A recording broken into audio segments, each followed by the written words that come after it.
నమస్తే welcome to వి3 news లక్ష్యం సమాజహితం ఇక వార్తల్లోకి వెళ్లే ముందు ముఖ్యాంశాలు నాగోల్ నుంచి ప్రారంభమై రామంతపూర్ చేరుకున్న విజయ సంకల్ప యాత్ర బీజేపీ గెలుపే లక్ష్యంగా కొనసాగుతుంది విజయ సంకల్ప యాత్ర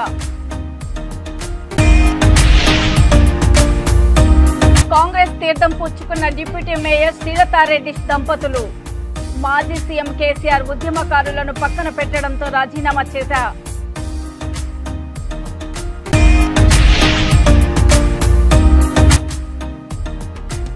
సెల్ టవర్ విషయంలో ఇరు వర్గాల మధ్య వాగ్వాదం సెల్ టవర్ కుటుంబీకుల దాడిలో ఇద్దరు యువకులకు గాయాలు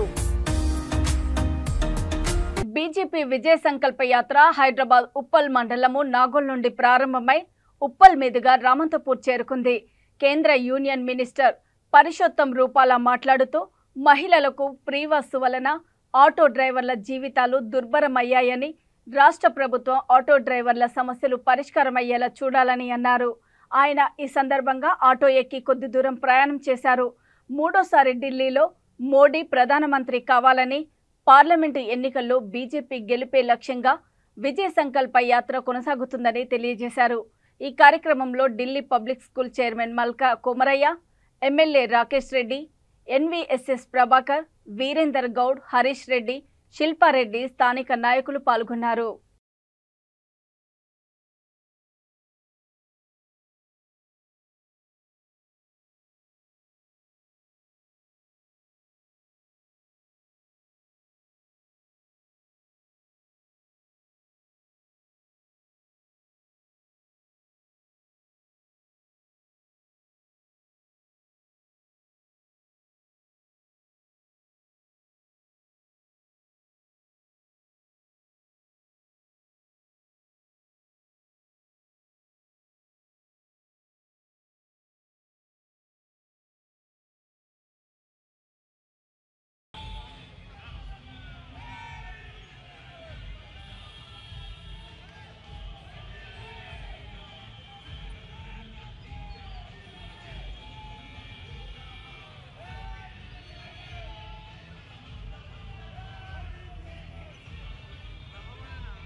గారి నాయకత్వంలో మన విజయ సంకల్ప యాత్ర ఎక్కడైతే నాగోల్ రింగ్ రోడ్ నుంచి వినాయక్ నగర్ వరకు వెళ్తుందో వందల మంది మల్కా కొమరయ్య గారు వారి కార్యకర్తలు బీజేపీ కార్యకర్తలు అందరూ వచ్చి చాలా పెద్ద సక్సెస్ చేయడం అవుతుంది ఇవాళ ఈ నాచారం దగ్గర కొన్ని వేల మంది వచ్చి గజమాలలు కానీ పూలు కానీ వేసి మోదీ గారి నాయకత్వం మూడోసారి రావాలని చెప్పి అయితే పాదయాత్ర కొమరయ్య గారు కూడా స్టార్ట్ చేసిరో చాలా పెద్ద సక్సెస్ అయింది అండ్ ఇవాళ మేమందరం దీనిలో పాల్గొనడం చాలా ఆనందంగా ఉంది అండ్ అందరికీ ధన్యవాదాలు అందరూ ముందుకెళ్తూ మేడ్చల్ వెళ్తుంది యాత్ర తర్వాత కుక్కట్పల్లి వెళ్ళి మల్కాజ్గిరి పార్లమెంట్ దాటి వెళ్తుంది దీని పెద్ద సక్సెస్ ఇవాళ సక్సెస్ అయింది రేపు కూడా అందరినీ సక్సెస్ చేయాలని కోరుకుంటున్నాం greater Hyderabad deputy mayor Mothe Srilatha Reddy భర్త బీఆర్ఎస్ కార్మిక సంఘం నాయకులు శోభన్ రెడ్డి గాంధీ భవన్లో బీఆర్ఎస్ ను వీడి కాంగ్రెస్ పార్టీలో చేరారు AICC in charge Deepa Das Munshi TPCC working president MLC Mahesh Kumar Goud Hyderabad in charge మంత్రి పొన్నం ప్రభాకర్ రాజ్యసభ సభ్యులు అనిల్ కుమార్ యాదవ్ ఆధ్వర్యంలో వీరు కాంగ్రెస్ తీర్థం పుచ్చుకున్నారు తెలంగాణ ఉద్యమకారులను మాజీ ముఖ్యమంత్రి పక్కన పెట్టడం వలన రాజీనామా చేయడం జరిగిందని రాష్ట్ర ముఖ్యమంత్రి రేవంత్ రెడ్డి ఉద్యమకారుల పట్ల తీసుకున్న నిర్ణయంతో కాంగ్రెస్ పార్టీలో చేరుతున్నామని అన్నారు కాంగ్రెస్ పార్టీలో చేరడం అత్తగారింటి నుండి తల్లిగారి ఇంటికి వచ్చినంత ఆనందంగా కలిగిందని తెలిపారు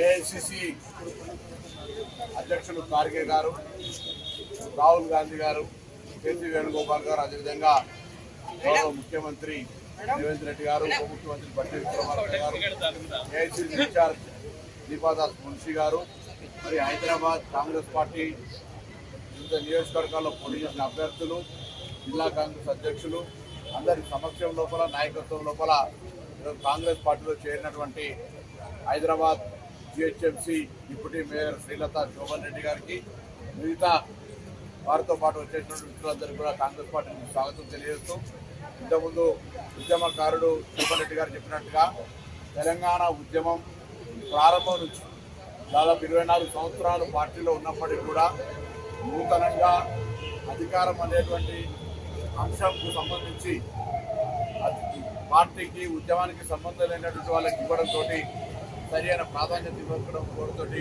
అదేవిధంగా ఈరోజు నూతనంగా ఏర్పడ్డ కాంగ్రెస్ ప్రభుత్వం తెలంగాణ ఇచ్చిన పార్టీగా తెలంగాణ తెచ్చిన పార్టీగా ఉద్యమకారులకు లేదా అమరులకు గుర్తింపు ఇవ్వాలి, ఉద్యమకారుల కుటుంబాలకు సంబంధించి గౌరవం తెలంగాణ వాళ్ళ ద్వారానే వచ్చింది. ఈరోజు తెలంగాణ అమరుల శవాల మీద పేర్లు ఏర్కొన్న ప్రభుత్వం వాళ్ళ పట్ల నిర్లక్ష్యంగా వ్యవహరించింది.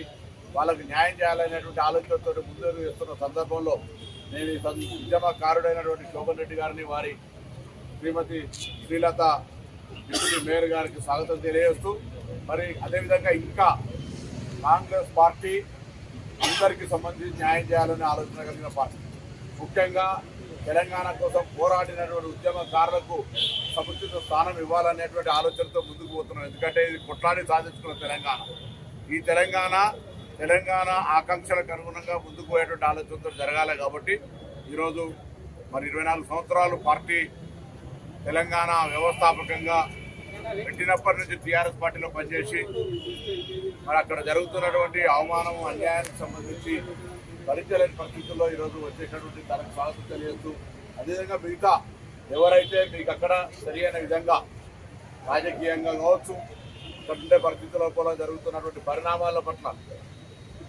కాంగ్రెస్ పార్టీ చూపెడుతున్నటువంటి ప్రజా సంక్షేమ కార్యక్రమాలు కావచ్చు, తెలంగాణ పట్ల తెలంగాణ అభివృద్ధి పట్ల ఉన్నటువంటి చిత్తశుద్ధి కావచ్చు. హైదరాబాద్ పాతబస్తీ ఉప్పుగూడ రాఘవేంద్ర నగర్ కాలనీలో సెల్ టవర్ విషయంలో ఇరు వర్గాల మధ్య వాగ్వాదం జరిగి గొడవలకు దారితీసింది. సెల్ టవర్ విషయంలో కాలనీ వాసులకు అనేక అనారోగ్య సమస్యలు తలెత్తుతున్నాయని, సెల్ టవర్ను తీసివేయించాలని కాలనీలో సెల్ టవర్ ఉన్న ఇంటి యజమానిని కోరడంతో ఇరు వర్గాల మధ్య గొడవ మొదలైంది. సెల్ టవర్ కుటుంబీకులు దాడి చేయడంతో 2 యువకులకు గాయాలయ్యాయి. బాధితులు తనకు న్యాయం చేయాలంటూ చత్రినాక పోలీస్ స్టేషన్లో ఫిర్యాదు చేశారు.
మెడికల్ గా రిపోర్ట్స్ ఉంటేనే టవర్ తీసేస్తారంటే ఏ మెడికల్ డాక్టర్స్ మాకు ప్రొవైడ్ చేయట్లేరు.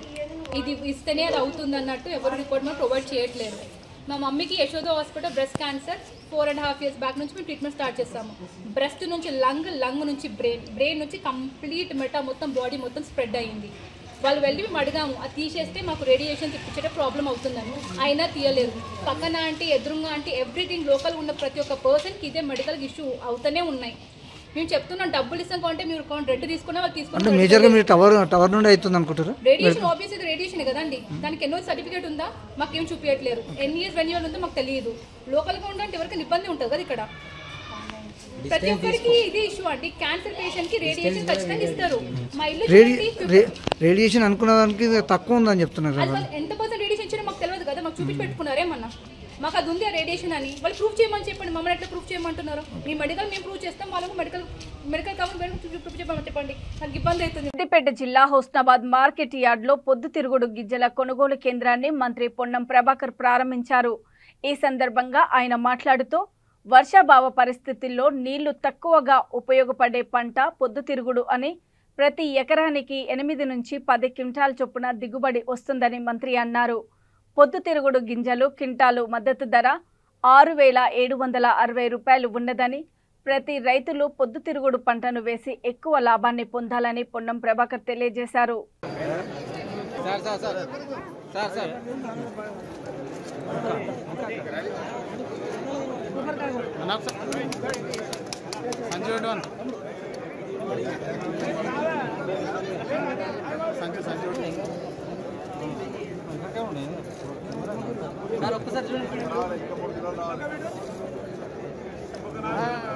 ప్లేట్ ఇవ్వండి అన్నకి, ప్లేట్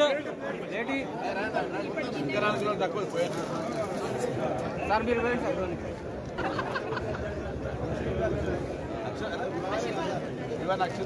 తీసుకోండి.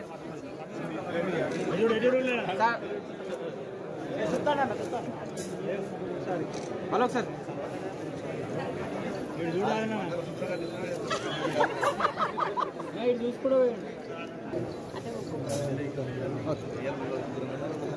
పొద్దుతిరుగుడు విత్తన కేంద్రాన్ని ప్రారంభించడం. 6,760 రూపాయల క్వింటాల్, ప్రతి ఎకరానికి 8 నుంచి 10 క్వింటాల పంట వస్తుంది. పెద్ద వర్షం నీళ్లు అంటే ఉన్నటువంటి పరిస్థితుల్లో నీళ్లు ఎక్కువ వరి ధాన్యానికి ఉపయోగించేంత అవసరం లేదు. ఆర్థికంగా కూడా బాగా వస్తుంది కాబట్టి అటు మొక్కజొన్న కావచ్చు, ఇటు ఈ యొక్క పొద్దుతిరుగుడు కావచ్చు, రైతాంగాన్ని ఎక్కువగా ప్రోత్సహించే విధంగా వ్యవసాయ అధికారులతో పాటుగా మిగతా మండల డెవలప్మెంట్ ఆఫీసర్స్ వాళ్ళందరితో కూడా సమీక్ష చేస్తాం. ఈ విధంగా ఎక్కడ కూడా మా ఆకాంక్ష ఏంటంటే భవిష్యత్తు లోపల ఈ యొక్క గౌరవెల్లి ప్రాజెక్టును పూర్తి చేసుకున్నట్టయితే పూర్తిగా 100% ఎక్కడ కూడా ఒక ఎకరం కూడా ఖాళీగా ఉండొద్దు అనేటువంటి ఆకాంక్ష కొరకు భవిష్యత్ ప్రణాళిక చేసుకుని పనిచేస్తా ఉన్నాం. మహబూబాబాద్ జిల్లా కేంద్రంలోని శ్రీ సాయి మల్టీ స్పెషాలిటీ హాస్పిటల్ను ఎమ్మెల్యే డాక్టర్ బుక్యా మురళీనాయక్ ప్రారంభించారు. ఈ సందర్భంగా ఎమ్మెల్యే మాట్లాడుతూ ఎంతో అనుభవం కలిగిన డాక్టర్ చంద్రశేఖరరావు, డాక్టర్ రోహిణీల సారథ్యంలో నెలకొల్పబడిన శ్రీ సాయి మల్టీ స్పెషాలిటీ హాస్పిటల్లో అనుభవజ్ఞులైన డాక్టర్లు ఉన్నారని, ఈ ఆసుపత్రి ఉత్తమ సేవలను ప్రజలు పొందాలని కోరారు. ఈ కార్యక్రమంలో కాంగ్రెస్ పార్టీ జిల్లా అధ్యక్షులు జానారెడ్డి భరత్, చందర్ రెడ్డి, వార్డు కౌన్సిలర్ కోడి నాగలక్ష్మి, శ్రీనివాస్ యాదవ్, సీనియర్ నాయకులు వెన్నం శ్రీకాంత్ రెడ్డి పాల్గొన్నారు.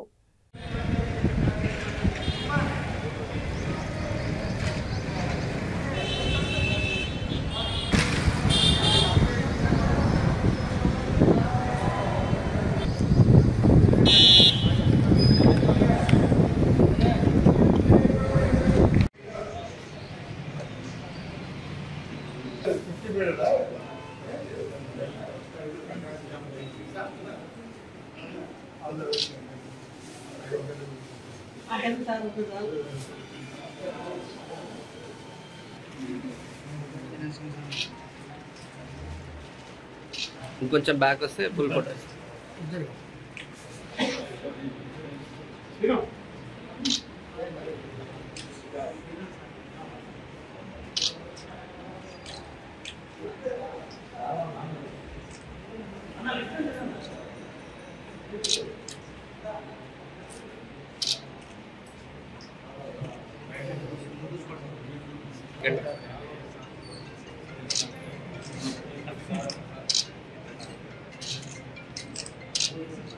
Okay sir.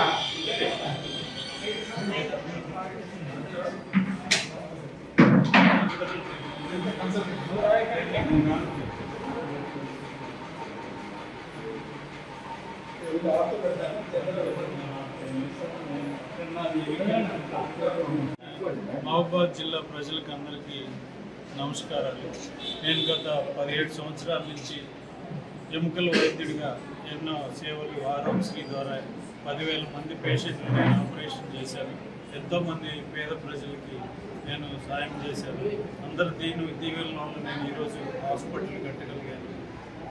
ముందు నేను ఇక్కడ మోకాళ్ళ మార్పిడి ఆపరేషన్లు మరియు లిగమెంట్ ఆపరేషన్లు, స్పైన్ ఆపరేషన్లు, dialysis, CT scan, ultrasound machines, advanced modular and laminar ఓటీస్ కూడా ఇక్కడ నిర్మించాము. ఈ ప్రాంత ప్రజలకు హైదరాబాద్, వరంగల్ లాంటి దూర ప్రాంతాలకు వెళ్లకుండా అక్కడ నుంచే డాక్టర్లు ఇక్కడికి వచ్చి మన పేద ప్రజలకి అందుబాటులో ఉండేలా ముందు నేను ఈ ప్రాంత పేద ప్రజలకి నేను హైదరాబాద్ స్థాయి వైద్య సేవలు అందిస్తానని తెలియజేసుకుంటున్నాను. Thank you. నడిబొడ్డులో మన డాక్టర్ చంద్రశేఖర్ గారు ఒక 50 బెడెడ్ హాస్పిటల్ ప్రజలకు అందుబాటులో ఉండాలని చెప్పేసి ఒక చాలా బ్రహ్మాండమైన హాస్పిటల్ ఈరోజు నిర్మించడం జరిగింది. వారి సేవలను ఇంతకుముందే రోగులు ప్రజలు గుర్తించి ఆ హాస్పిటల్ ఏదైతే న్యూరో సెంటర్లో ఉందో సరిపోకపోవడం వల్ల ఇక్కడ కొంత ప్లేస్ తీసుకొని దాన్ని అభివృద్ధి చేయాలని చెప్పి మంచి ఉద్దేశంతో ఇటు మహబూబాద్ పట్టణ ప్రజలతో పాటుగా చుట్టుపక్కల ఉన్నటువంటి 80 గ్రామాలు, అలాగే మనకు దగ్గరలోనే అనేక మండలాలు, కేసంద్రం మండలం కావచ్చు, నెలకొండ మండలం, దత్తాలపల్లి, మన ఈ మండలాల నుంచి వచ్చే నాయకులు ఎవరైతే రోగులు ఉన్నారో వాళ్ళందరికీ ఉపయోగపడే విధంగా ఈరోజు ఈ హాస్పిటల్ ఓపెన్ చేయడం, అలాగే మమ్మల్ని ఇక్కడ ఆహ్వానించడం విధంగా కూడా చాలా ఆనందంగా ఉంది. వారి సేవలు మహబూబాద్ నియోజకవర్గమే కాదు, మహబూబాద్ పట్టణంతో పాటుగా మొత్తం మహబూబాద్ జిల్లా యావత్ ప్రజలందరూ వినియోగించుకోవాలని ఇక్కడ ఆరోగ్యశ్రీ పథకంలో మీకున్నటువంటి ఎటువంటి బోన్స్కు సంబంధించినటువంటి ఎటువంటి ఇబ్బందులైనా కూడా ఇక్కడ మంచి స్పెషాలిటీ డాక్టర్స్ని పిలిపించి వారి ఇక్కడ ప్రత్యేకంగా శ్రద్ధ తీసుకుని వారికి అందుబాటులో ఉండే విధంగా ఇక్కడ చాలా పెద్ద హాస్పిటల్ రూపొందించారు. కాబట్టి మహబూబాద్ జిల్లా వాస్తవులు అందరికీ దేశంలోని పేదల కోసం ప్రధానమంత్రి నరేంద్ర మోడీ అనేక సంక్షేమ పథకాలు ప్రవేశపెట్టడం జరిగిందని, ఈరోజు ప్రతి పేదవాడు వారి గ్రామాల్లో, పట్టణాల్లో గౌరవంగా బతుకుతున్నారని ఛత్తీస్గఢ్ ముఖ్యమంత్రి విష్ణుదేవ్ సాయ్ అన్నారు. భద్రాచలం నుంచి బీజేపీ విజయ సంకల్ప యాత్రను ఆయన బీజేపీ జెండా ఊపి ప్రారంభించారు. ముందుగా భద్రాచలంలోని శ్రీ సీతారామచంద్ర స్వామివారిని దర్శించుకున్న ముఖ్యమంత్రి అనంతరం బీజేపీ విజయ సంకల్ప యాత్ర సభలో పాల్గొన్నారు. కార్యకర్తలను ఉద్దేశించి మాట్లాడిన ఛత్తీస్గఢ్ ముఖ్యమంత్రి ఈరోజు ప్రధానమంత్రి పేదవారి కోసం అనేక సంక్షేమ కార్యక్రమాలను ప్రారంభిస్తున్నారని అన్నారు.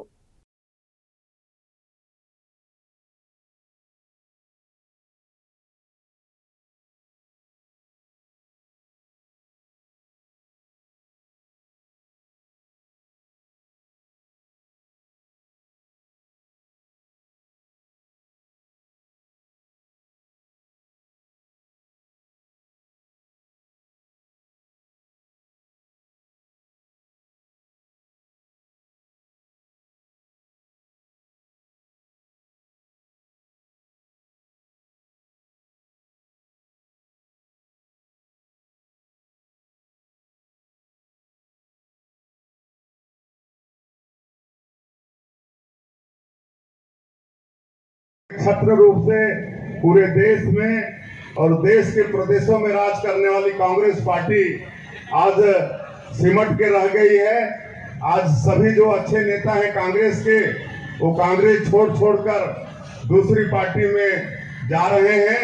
ये कांग्रेस पार्टी डूबती हुई नैया है, भ्रष्टाचार की ये जननी है और इसलिए कांग्रेस पार्टी को आने वाले चुनाव में हम लोग को इस क्षेत्र से भी हराना है और भारतीय जनता पार्टी का परचम लहराना है। मुख्यमंत्री गरीबों के लिए काम करेगी और आप लोगों ने ये देखा है कि 2014 से लेकर 2019 तक गरीबों के लिए खूब काम हुआ। गरीबों के लिए पक्का का मकान देने का काम हुआ प्रधानमंत्री आवास योजना में। हर गरीब के लिए शौचालय का निर्माण हो, हमारी माता बहनों के सम्मान के लिए उनको बाहर शौच के लिए जाना नहीं पड़े, इसके लिए शौचालय का निर्माण हुआ। हमारे गरीबों के लिए बैंक का खाता का व्यवस्था हुआ। हमारी माता बहनों को धुआं से मुक्ति दिलाने के लिए प्रधानमंत्री उज्ज्वला योजना में गैस का सिलेंडर देने का काम हुआ। ये सब काम गरीबों के लिए और सस्ता अनाज देने का काम ये सब आदरणीय नरेंद्र मोदी जी ने अपने पहले 5 साल के कार्यकाल में किया। तो ये सब को हम लोगों को मनन और चिंतन करना है।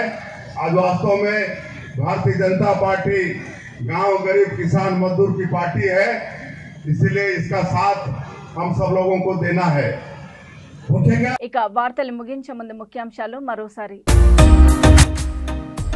నాగోల్ నుంచి ప్రారంభమై రామంతపూర్ చేరుకున్న విజయ సంకల్ప యాత్ర. బీజేపీ గెలుపే లక్ష్యంగా కొనసాగుతుంది విజయ సంకల్ప యాత్ర. కాంగ్రెస్ తీర్థం పుచ్చుకున్న డిప్యూటీ మేయర్ శ్రీలతారెడ్డి దంపతులు.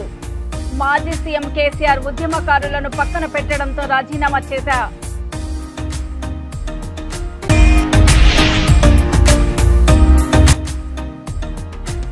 సెల్ టవర్ విషయంలో ఇరు వర్గాల మధ్య వాగ్వాదం.